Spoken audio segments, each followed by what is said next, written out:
lakini baada ya yeye kuingia pale na kupendezwa na ule mchezo alituahidi mshindi atapata milioni 20, lakini katika kabla ya kutoa hiyo milioni 20 baada ya kuwa mtu amepata ushindi alitoa alitoa milioni 5 pale kama sehemu ya maandalizi ya mchezo kuelekea mchezo wetu ambao ulikuwa unafuata. Ile milioni 5 kiongozi wetu Ali Shabani Kamwe alichukua kama ilivyo, akaikabidhi kwa viongozi wetu ambaye alikuwa ni Nabii Meja pamoja na baba Yanga ambaye ni Peter.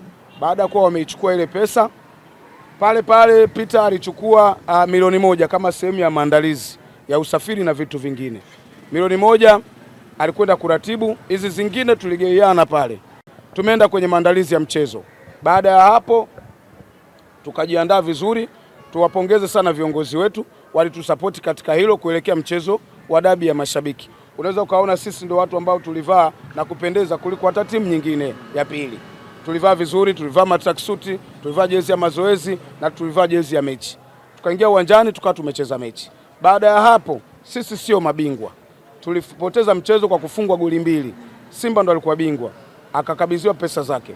Lakini kwa mapenzi yake msemaji kwa mashabiki wake ambao wamekuwa wakisapoti timu alituombea kwa rais wa Dar City nasi tupate kifuta jasho. Alisema siwezi kuacha hivi hivi.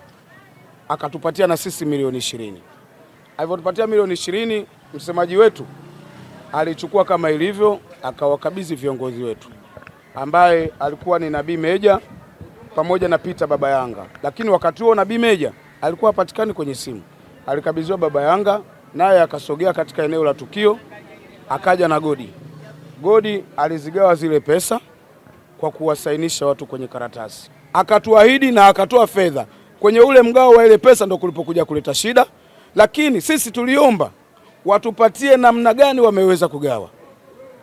Baada ya sintofahamu tuliweza kuitwa na viongozi wetu, Ali Shabani Kamwe kama msemaji, mzee wetu mzee Shabani, huyu ni mratibu mkoa,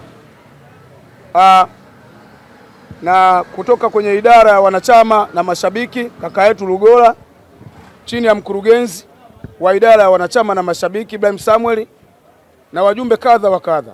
Tuliweza kuitwa siku ya jana na kusikilizwa. Nimpongeze sana Ali Shabani Kamwe kwa kulisimamia lile jambo. Ndio maana unaweza ukaona wote tulifurahi jana na kucheka na kucheza. Umeelewa? Kwa hiyo ametutolea maelezo yote siku ya jana namna ambavyo alitumia ile pesa na ikaenda vizuri. Kwa hiyo hata Godi pia amekuja kutueleza na kutuletea majina